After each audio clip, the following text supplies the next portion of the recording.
সহযোদ্ধা দীর্ঘ 17 দিন অমানবিক পরিশ্রম, অক্লান্ত পরিশ্রম, হয়তো যেই পরিশ্রমটাকে ভাষায় প্রকাশ করার মতো না, এই পরিশ্রম করে আজকে আমরা এরকম একটা সময়ের সম্মুখীন হয়েছি, যেই সময়টা আমাদের সেন্ট্রাল লিডার, সিনিয়র লিডার আপনাদের সামনে পেশ করবেন। দীর্ঘ কষ্টের দলটা কত মিষ্টি হয় আশা করি ওনার কথার মধ্যে বুঝতে পারবেন। আমি আমি আমি গুছিয়ে কথা বলতে পারি না, আমি কিছু অগুছালো কথাই বলছি, একটু সময় বেশি লাগবে, যেটা আমি আপনাদের সাথে অতপ্রতভাবে ছিলাম এই 17টা দিন। আপনাদের সাথে অনাকাঙ্ক্ষিত ভাবে আমি অনেক সময় দুর্ব্যবহার করেছি, জাস্ট শৃঙ্খলা বজায় রাখার স্বার্থে। আপনারা এরকম এখানে অনেকেই আছেন যারা আমার পিতৃতুল্য, আমি হয়তো আপনাদের সন্তান তুল্য বা সন্তানের মতো। তো যাদের সাথে আমি অনাকাঙ্ক্ষিত ভুলগুলা করে ফেলেছি তার জন্য আমি ক্ষমা চাই। আমি বেশি দীর্ঘায়িত করব না।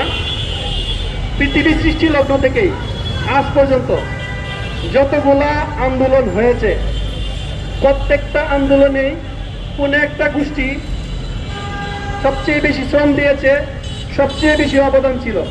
তাদের অবদানগুলা প্রতিটা আন্দোলনের পরে ইতিহাস হয়ে রয়েছে। আমাদের এই যে 25 সালের ননুন্তীয় মুক্ত আন্দোলন, সেই আন্দোলনে আপনাদের সাথে প্রথম থেকে আজ পর্যন্ত থেকে আমিও এরকম কিছু বীর শ্রেষ্ঠদের নাম তালিকাভুক্ত করেছি। আজকের এই দিনে আমি চাই এই বীর শ্রেষ্ঠদের নাম ঘোষণা করতে। এখানে গতকালকে আরেকটা অপ্রীতিকর ঘটনা ঘটেছে, যেটা একজন শিক্ষক হিসাবে আমার মেনে নিতে কষ্ট হয়।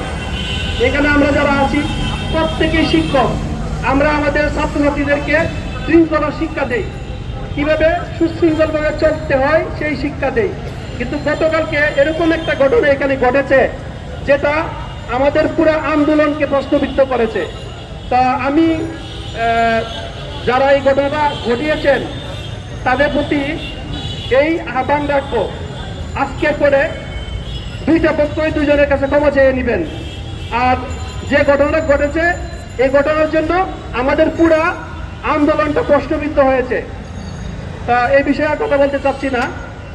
আমি গতকালকেও ওনাদেরকে বলছিলাম যে একজন বলতেছিলেন যে আমি জেলা সেক্রেটারি, এখানে আমরা কেউ নেতা না, দাবি আদায়ের জন্য আসছি। আপনিও যেমন শিক্ষক, আমিও এমন শিক্ষক, আপনি যে লেভেলের আমি সেই লেভেলের, ঠিক আছে? তো জেলা সেক্রেটারি আর কেন্দ্রীয় সমন্বয়কের বেল এখানে নাই, ঠিক আছে? এখানে সবচেয়ে বেশি দামি কে জানেন? যে 23 তারিখ থেকে নিয়ে আজ পর্যন্ত রাস্তার মধ্যে ঘুমিয়েছিল, এই কর্মীদের কারণে আজকে এই আন্দোলন সফল হয়েছে, ঠিক আছে? তো এই রাস্তায় যারা ছিল এরকম ত্যাগী এবং কঠোর পরিশ্রমী এবং আমাদের আন্দোলনকে যারা এই পর্যন্ত এগিয়ে নিয়ে গেছে তাদের নামটা আমি ঘোষণা করতে চাই। আমি মহান মুক্তিযোদ্ধাদের প্রতি সর্বোচ্চ শ্রদ্ধা রেখে আমি বলছি, মহান মুক্তিযুদ্ধে যারা অংশগ্রহণ করেছিলেন সকল মুক্তিযোদ্ধাদের প্রতি সর্বোচ্চ শ্রদ্ধা রেখে বলছি, আমি যাদের নাম ঘোষণা করছি হয়তো বলতেছি বীর শ্রেষ্ঠ। বীর শ্রেষ্ঠ বলে মানে তাদের শ্রদ্ধার প্রতি কোনো না, ঠিক আছে? আমি জাস্ট এই আন্দোলনে যারা সবচেয়ে বেশি অংশগ্রহণকারী ছিলেন, সবচেয়ে বেশি অবদান ছিল, তাদেরকে মূল্যায়ন করার ক্ষেত্রে এই উপাধিটা আমি ব্যবহার করতেছি। তো 1 নম্বরে আমি বীর শ্রেষ্ঠ হিসাবে ঘোষণা করতেছি মোহাম্মদ কবির উদ্দিন। 2 নম্বর মুসাম্মদ আলু ইসলাম, উনি অসুস্থ, আজকের আন্দোলনে উনি অসুস্থ হয়ে আছেন, আমাদের পাশেই আহত। আমরা আল্লাহ রাব্বুল আলামিনের কাছে প্রার্থনা করি আল্লাহ রাব্বুল আলামিন যেন ওনাকে দ্রুত সুস্থতা দান করেন।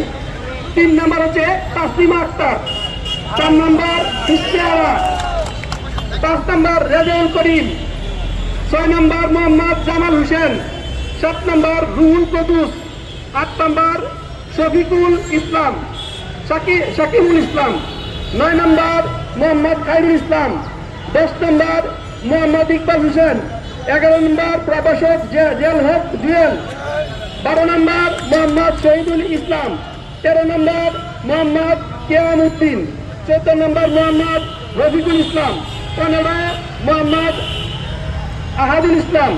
16 মোহাম্মদ মাহবুবুর রহমান। 17 মোহাম্মদ ফরহাদুজ্জামান। 18 মোহাম্মদ মুস্তাকিম। 19 মোহাম্মদ শওকত আলী। 20 মোহাম্মদ জাহাঙ্গীর আলম। 21 মোহাম্মদ মুকেশুর রহমান। 22 মোহাম্মদ মাওলানা আব্দুল বারী।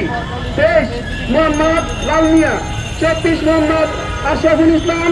25 জাকিরুল ইসলাম। 26 হায়দার আলী। 27 খায়রুল ইসলাম। 28 জাহিদ হোসেন। 28 জাহাঙ্গীর মোহাম্মদ জাহাঙ্গীর। 29 মোহাম্মদ জয়নাল আবেদিন। 30 মোহাম্মদ আসতুল হুসাইন। 31 মোহাম্মদ মুজাফর হোসেন। 32 প্রাণকৃষ্ণ। সম্মানিত উপস্থিতি, প্রত্যেকেরই অবদান আছে, কিন্তু যাদের অবদান